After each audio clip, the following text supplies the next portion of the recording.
Assalamualaikum warahmatullahi wabarakatuh. Konon katanya Ka'bah di Makkah, Arab Saudi adalah pusat bumi yang menciptakan medan magnet alami.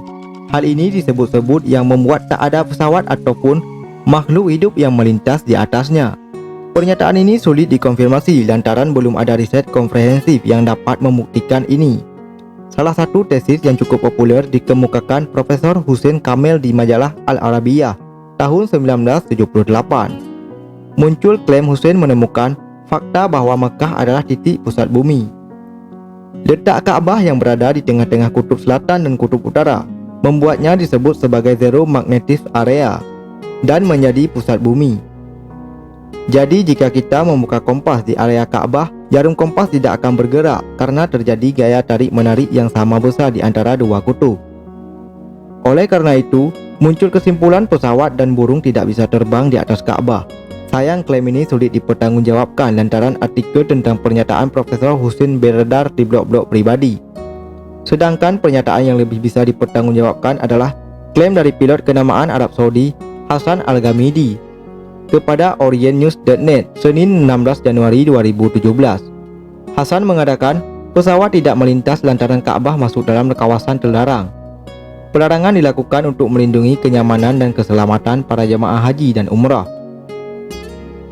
Hal ini tentu menghapus teori bahwa pesawat tidak boleh melintas karena Ka'bah adalah pusat medan magnet di bumi. Suara bising dari mesin pesawat dikhawatirkan akan mengganggu jamaah yang sedang beribadah, sehingga pesawat dilarang melintas di atasnya. Pelarangan ini rupanya bukan hanya bagi yang melintas di atas Ka'bah, namun juga untuk seluruh kota Makkah. Posisi kota Makkah yang berada di wilayah pegunungan akan menyebabkan suara pesawat memantul. Akibatnya pantulan suara mesin pesawat yang melintas pun akan menyebabkan efek buruk bagi para jemaah haji dan umrah yang sedang melaksanakan ibadah di sekitar Ka'bah. Selain itu, di dalam pesawat tak semuanya orang muslim. Jika pesawat itu melintasi Masjidil Haram, otomatis melanggar peraturan, di mana disebut jika non-muslim dilarang memasuki wilayah Masjidil Haram. Saat penaklukan kota Makkah, Rasulullah SAW bersabda, "Sesungguhnya kota ini Allah telah memuliakannya pada hari penciptaan langit dan bumi. Ia adalah kota suci dengan dasar kemuliaan yang Allah tetapkan sampai hari kiamat." Hadis riwayat Bukhari dan Muslim. Dalam surah An-Naml ayat 91, Allah juga menjelaskan bahwa kota Makkah merupakan kota yang suci. Kesuciannya itulah orang non-muslim tidak diperbolehkan untuk memasuki kawasan Ka'bah, sebagaimana Allah berfirman dalam Al-Quran surah At-Taubah ayat 28. "Hai orang-orang yang beriman, sesungguhnya orang-orang yang musyrik itu najis, maka janganlah mereka mendekati Masjidil Haram sesudah tahun ini," yaitu tahun penaklukan kota Mekah.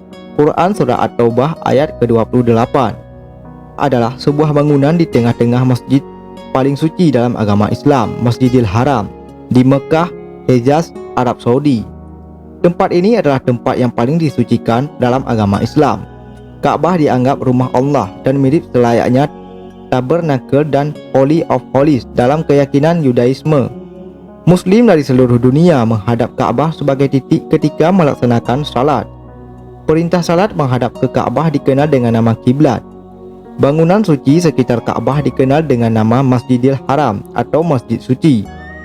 Salah satu dari rukun Islam mewajibkan bagi setiap muslim yang mampu menunaikan ibadah haji satu kali seumur hidup. Bagian-bagian ritual haji yang mengharuskan tawaf, berputar 7 kali mengelilingi Ka'bah dengan melawan arah jarum jam. Tawaf juga dilakukan oleh jamaah saat melaksanakan umrah. Namun kebanyakan waktu ramai di Ka'bah adalah saat musim haji, ketika jutaan jamaah bersama-sama mengelilingi bangunan dengan sebuah periode dalam 5 hari. Pada awalnya bangunan Ka'bah terdiri atas 2 pintu serta letak pintu Ka'bah terletak di atas tanah. Tidak seperti sekarang yang pintunya terletak agak tinggi. Pada saat Nabi Muhammad SAW berusia 30 tahun dan belum diangkat menjadi Rasul, dilakukan renovasi pada Ka'bah akibat bencana banjir. Pada saat itu terjadi kekurangan biaya, maka bangunan Ka'bah dibuat hanya 1 pintu. Ada pula bagiannya yang tidak dimasukkan ke dalam bangunan Ka'bah yang dinamakan Hijri Ismail, yang diberi tanda setengah lingkaran pada salah satu sisi Ka'bah. Saat itu pintunya dibawa tinggi letaknya agar hanya pemuka suku Quraisy yang bisa memasukinya. Karena suku Quraisy merupakan suku atau kabilah yang dimuliakan oleh bangsa Arab saat itu.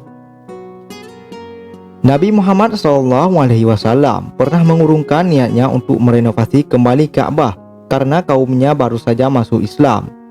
Sebagaimana tertulis dalam sebuah hadis perkataannya, "Andai kata kaumku bukan baru saja meninggalkan kekafiran, akan aku turunkan pintu Ka'bah dan dibuat 2 pintunya serta dimasukkan hijir Ismail ke dalam Ka'bah, sebagaimana fondasi yang dibangun oleh Nabi Ibrahim." Ketika masa Abdullah bin Zubair memerintahkan daerah Hijaz, bangunan itu dibangun kembali menurut perkataan Nabi Muhammad SAW, yaitu di atas fondasi Nabi Ibrahim. Namun ketika terjadi peperangan dengan Abdul Malik bin Marwan, penguasa daerah Syam, Suriah, Yordania dan Lebanon sekarang, dan Palestina, terjadi kebakaran pada Ka'bah akibat tembakan peluru pelontar yang dimiliki pasukan Syam. Abdul Malik bin Marwan yang kemudian menjadi khalifah melakukan renovasi kembali Ka'bah berdasarkan bangunan pada masa Nabi Muhammad SAW dan bukan berdasarkan fondasi Nabi Ibrahim. Ka'bah dalam sejarah selanjutnya beberapa kali mengalami kerusakan sebagai akibat dari peperangan dan karena umur bangunan. Ketika masa pemerintahan Khalifah Harun al-Rashid dari dinasti Abbasiyah, muncul rencana untuk merenovasi kembali Ka'bah sesuai fondasi Nabi Ibrahim, namun segera dicegah oleh salah seorang ulama terkemuka yakni Imam Malik karena dikhawatirkan nanti bangunan suci itu dijadikan ajang bongkar pasang para penguasa sesudah dia.